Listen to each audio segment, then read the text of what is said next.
We're entering the now with our attention. That's all there ever is. You might as well be there fully, because that's your life.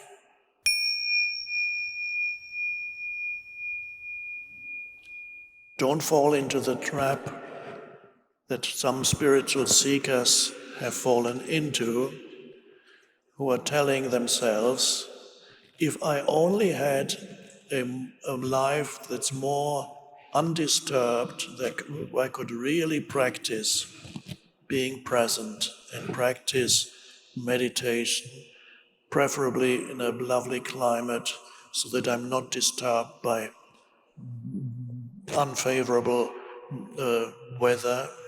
So let's say you're in the tropics, there's a warm breeze. Then I could really practice and become present, and especially if I get massages every day.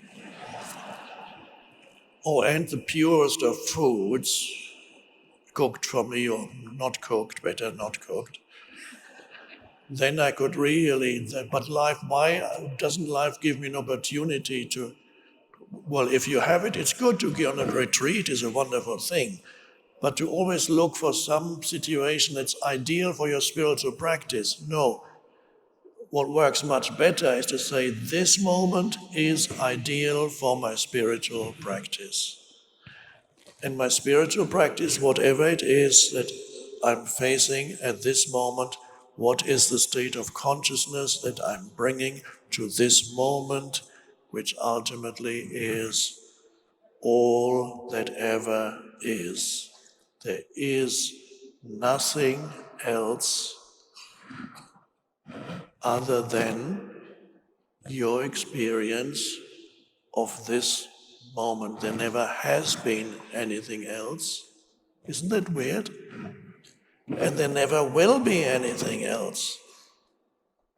People think the future is incredibly important, and of course, on a practical level, it has its place. You can't do without it. But on a deeper level, the future, of course, you might have noticed, you have never yet experienced the future, but you've thought about it a lot. For years, thinking about the future, but never arrived. You cannot arrive at the future because ultimately, on a deeper level, because these are left, it doesn't exist. Is that true? Let me think. Well, that's easy. If the future existed, you could have experienced it. When it comes, it's the present. The past, nothing happened. I said in the Power of Now, nothing ever happened in the past. It happened in the now. And when you remember the past, you remember it now. There is only now. Now, the Power of Now came out for the first time 20 years ago. How is that? Well, that was the now. Paradoxical. But in your time is something so weird. On one level, it's everywhere. It's all consuming. It ultimately eats you up. It burns you up. The fire of time burns you up. The body, if you haven't noticed it already, you will in a few years. One morning you look in the mirror and you say, what's this? Who is this?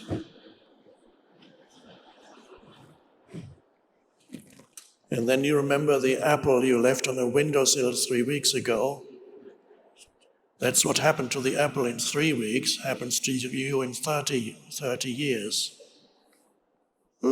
Shrink.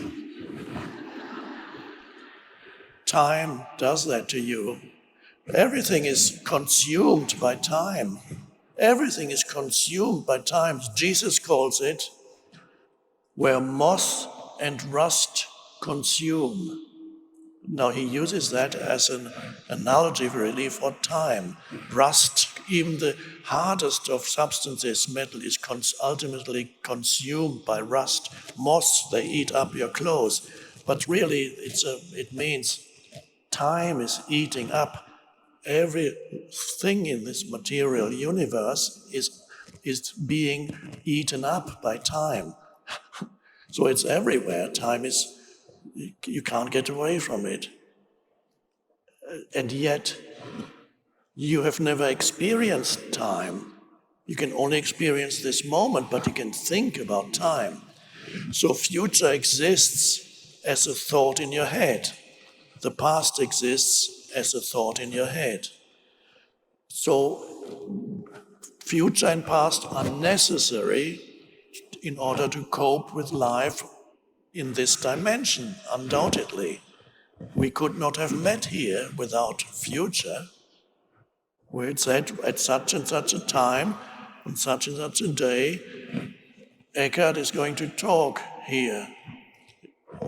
It would have been difficult to say, one day in the now, Eckhart is going to talk in Calgary. Let's hope you'll be there. So you need time on the practical level also, but losing yourself on that level is losing yourself on the level of the mind, the thinking mind. To be able to use time doesn't matter that you have to be used by time. And so the transcendent dimension of consciousness that I started with when I talked is encountered when you enter the now with your attention. And okay, the now means now. So as I'm speaking, we're entering the now with our attention. That's all there ever is. You might as well be there fully, because that's your life. So you might as well. And here we are in this moment. You are perceiving visually, you're perceiving there's auditory perception, visual perception, perhaps other senses involved. And you're perceiving the totality of this room. When this is the beginning of becoming more conscious of the present moment, is to come to your senses. In order to come to your senses, you have to take some attention away from this stream of thinking. A lot of that is useless anyway. You have to take some attention away from the stream of... You cannot be totally absorbed in your mind, as many people are throughout the day.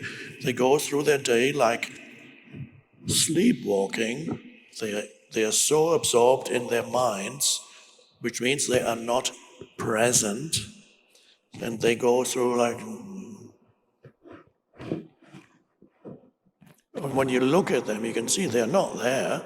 They might see a vague outline of you, or when they talk to you, they talk through the screen of what they think of you in the mind. So to come to your senses, take attention away from... You have to take attention away from thinking. You then become more aware of your surroundings, visual, auditory. You might breathe, scent might be in the air, or feel the breeze on your skin. There's tactile, but the predominant senses are listening, hearing, and seeing. And that already takes you out of the trap of your mind. And then there is a moment right now when you are aware of your surroundings, or sometimes it's a single thing, like a flower, the table, your hand, or it's the totality of your surroundings at any given time. You're aware of your surroundings, and you might notice when you come to your senses, there's a momentary cessation of mental noise, which means thinking. There's a momentary cessation. It could just be for a few seconds at first. For a moment, you are aware, you're perceiving, you're aware, but you're not thinking, you're not labeling your perceptions. That's an amazing way, amazing shift in consciousness. Another way of putting it is you become still, and then the perception happens against the background of stillness. It's a beautiful way to perceive things. There's a background of, and that stillness, that, in other words, is spaciousness, is not the stillness that you find when you are moving, when you get tired and you're moving towards sleep, and then you're halfway asleep, but you're too tired to do any more thinking. That can be a beautiful moment when you catch it. You're half asleep, and it feels so good. You're moving now towards sleep. It feels so good, and you can't remember your problems anymore. Can't think about your problems anymore. You don't remember anything anymore, and there's a moment of deliciousness, and then you're going to sleep. But this is not it. That has its place, of course, you go to sleep. Nor is it what you encounter when you have a few drinks. This is empty, I'm just demonstrating. So you go, you're unhappy, your mind, the torture of your mind. Then you wait a few moments, you feel a little bit better. Why? Because probably your mind slows down a bit. Have another one. And gradually you go, duh, life is great, isn't it?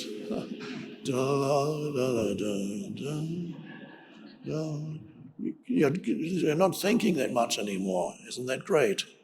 So for a little while you get freed of the torture, the daily torture of your mind, which is useless.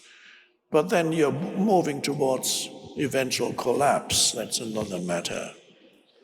We're not going that way here. Because that way, what I just described, going towards sleep, taking alcohol or some other substance, not that I don't totally condemn anything. I love a glass of wine or two occasionally, it's nice. No, but to desensitize yourself, you are falling below thought when you do that. And that's okay. When you're going to sleep, you fall below thought. When you take excess alcohol, you begin to fall below thought. But here, the practice of being able to come to your senses, to look around, to listen, to sense, to feel, perhaps to be aware of your breathing, perhaps to be aware of the aliveness in your body. Every cell is alive, but your attention is never there because you live in the upper part of the building of your body. You live under the roof, no unaware of what's going on in the rest of the building. So your attention goes into, might feel the body at the same time. So it's all part of becoming present. You look around and there is a stillness arising that is not the stillness that is the stillness below thought. It is the stillness that is above thought. And that is spiritual awakening, to encounter in yourself right now, so that I'm not just talking about it, right now, encounter in yourself the possibility of accessing that dimension where for initially brief moments you are free of thinking but totally conscious. That's delicious. And at first it may not last for very long, but that doesn't matter. And you may find that even without practicing it consciously as a spiritual practice, you may find that it can also happen spontaneously in your life.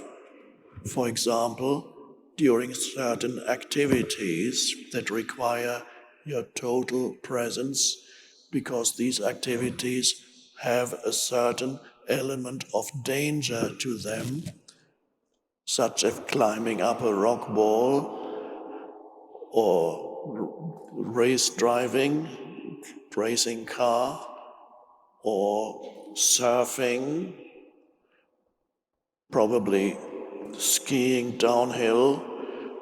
All these kinds of things require your complete presence. So they stop the mind, and you're totally there, and you go